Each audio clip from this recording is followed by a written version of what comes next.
చిక్కుడు ఈ కాయగూరను ఇష్టపడని వారు తెలుగు రాష్ట్రాల్లో బహు అరుదనే చెప్పవచ్చు.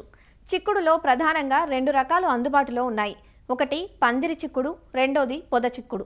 పందిరి చిక్కుడు నుంచి అధిక దిగుబడి తీసుకునే అవకాశం ఉన్నా సాగు కొంచెం ఖర్చుతో కూడుకున్న పని. కనీసం 5 నుంచి 6 నెలల పంట కాలం ఉంటుంది. అదే పొద చిక్కుడైతే 3 నెలల స్వల్పకాలంలోనే అంది వస్తుంది.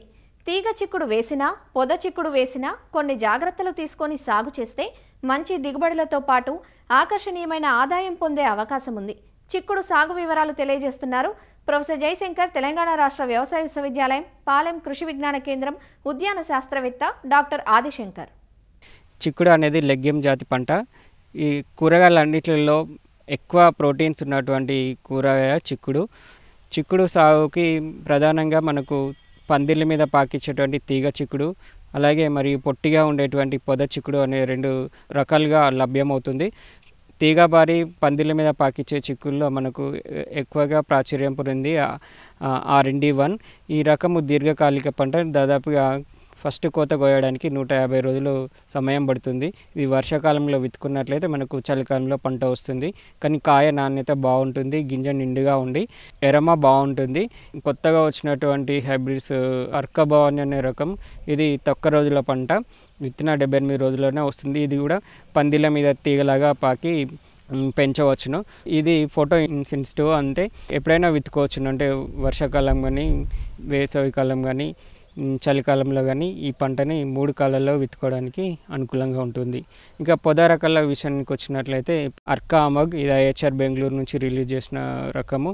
ఇది కాయ గింజ నిండుగా ఉండి పేల్ గ్రీన్ కలర్లో ఉంటుంది, కాయ నాణ్యంగా ఉంటుంది. సో అలాగే ఇది ఎక్కువ రోజులు రిజనరేషన్ కెపాసిటీ ఎక్కువ ఉంటుంది కాబట్టి ఒక కోత తర్వాత మళ్ళీ దీన్ని రటన్ చేసుకున్నట్లయితే క్రాప్ని ఎక్స్టెండ్ చేసుకోవచ్చును. దాని తర్వాత ప్రైవేట్ రకాల్లోకి వచ్చినట్లయితే నందిని, హిరితు అనే రకాలు రైతులు ఎక్కువ సాగు ప్రాచుర్యం పొందాయి. పందిరి చిక్కుడుకు చూసుకున్నట్లయితే దాదాపుగా ఎకరానికి 1 కిలో నుంచి కిలోపావు విత్తనం అవసరం అవుతుంది. పొద చిక్కుల్లో చూసుకున్నట్లయితే ఎకరానికి 12 నుంచి 16 కిలోల విత్తనం అవసరం అవుతుంది. పందిరి చిక్కుడు నాటుకోవడానికి 2 వరుసల మధ్యలో 2 నుంచి 2.5 మీటర్లు ఉండే విధంగా కాలువలు చేసుకొని దాదాపుగా 1 మీటరు, మీటర్న్నర దూరంలో 1 ఫీట్ గుంత తయారు చేసుకొని దాంట్లో పశువుల ఎరువు వేసుకొని దాంట్లో 3-4 విత్తనాలను మనం నాటుకోవాలి. ఇందులో మంచిగా మొలిసిన తర్వాత ఒక 2 మొక్కలను ఉంచి మిగతావి తీసివేయాలి. ఈ విధంగా ఈ తీగని పైకి బాకిచ్చినట్లయితే పందిరంతా అల్లుకొని మనకు పూత ఖాతా వస్తుంది. తర్వాత ఈ పొద చిక్కుడులు చూసుకున్నట్లయితే ఇవి పొట్టిగా గుబురుగా పెరుగుతాయి.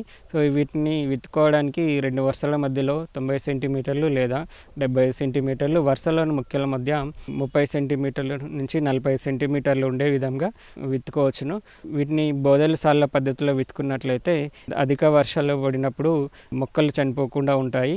మురుగునీరుని సమర్థవంతంగా తీసివేయవచ్చును. ముందుగా ఈ ప్రధాన పొలంని తయారు చేసుకోవడానికి 2-3 సార్లు దున్ని రోటావేటర్ వేసుకోవాలి. సో దాంట్లో మనం ఒక 4-5 టన్నుల పశువుల ఎరువు, 3 బస్తాల సింగిల్ సూపర్, అంటే 150 కిలోల సింగిల్ సూపర్ ఫాస్ఫేట్, 20 నుంచి 25 కిలోల యూరియా, తర్వాత 20 కిలోల మ్యూరేట్ ఆఫ్ పొటాష్ని ఆఖరి దుక్కులో జల్లుకొని ఈ బోదెలు సార్లు చేసుకొని ఈ విత్తనాన్ని నాటుకోవాలి. విత్తనాన్ని నాటిన తర్వాత మనము కలుపు నివారణ కోసము 24 నుంచి 48 గంటల లోపల పెండిమిథలిన్ అయితే ఎకరానికి 1 నుంచి 1.2 లీటర్లు 200 లీటర్ల నీళ్ళలో కలుపుకొని భూమిపైన, తడి నేలపైన పిచికారీ చేసుకోవాలి. తర్వాత మనము విత్తిన 30 రోజులప్పుడు మళ్ళీ ఒకసారి యూరియా, ఎకరానికి 30 నుంచి 45 కిలోల యూరియా అనేది అవసరం అవుతుంది. పురుగులు తెగుల సమస్య చూసినట్లయితే ఎక్కువ వర్షాలు వచ్చినప్పుడు మొదటి దశల్లో మనకు వేరుకుళ్ళు కానీ, కాలర్ రాటి కానీ గమనించవచ్చును. సో ఇది రాకుండా ముందు జాగ్రత్త చర్యగానే విత్తన శుద్ధి చేసుకోవాలి. ఈ విత్తన శుద్ధి కొరకు మనము 1 కేజీ విత్తనానికి థైరామ్ లేదా క్యాప్టాన్ అనే శిలీంద్రనాశులను 3 గ్రాముల చొప్పున కలిపి విత్తన శుద్ధి చేసుకోవచ్చు. లేదా జీవ శిలీంద్రనాశనం అనేటువంటి ట్రైకోడర్మా వీడితోని విత్తన శుద్ధి చేసుకోవడానికి 1 కేజీ విత్తనానికి 10 గ్రాముల జీవ శిలీంద్ర పౌడర్ని మనం విత్తనానికి పట్టించి విత్తన శుద్ధి చేసుకోవచ్చును. తర్వాత కూడా ప్రధాన పొలంలో వేరుకుళ్ళు కానీ గమనించినట్లయితే కాపర్ ఆక్సిక్లోరైడ్ అయితే లీటర్కి 3 గ్రాములు, లేదా కార్బనిజం ప్లస్ మ్యాంకోజెబ్ కలిసిన మందు అయితే లీటర్కి 2 గ్రాముల చొప్పున కలిపి మొక్క మొదలను బాగా తడపాలి. తెగుళ్ళ విషయానికి వచ్చినట్లయితే ఆకుమచ్చ తెగులు లేదా తుప్పు తెగులు అనేది ఎక్కువ గమనించే అవకాశం ఉంటుంది. దీని నివారణకు మ్యాంకోజెబ్ అయితే లీటర్కి 2.5 గ్రాములు లేదా క్లోరోథననిల్ అయితే లీటర్కి 2 గ్రాములు లేదా హెగ్జాకోనజోల్ అయితే లీటర్కి 2 ml చొప్పున ఏదైనా ఒక తెగుళ్ళ మందును 1 లేదా 2 సార్లు పిచికారీ చేసుకొని మనం నివారించుకోవచ్చును.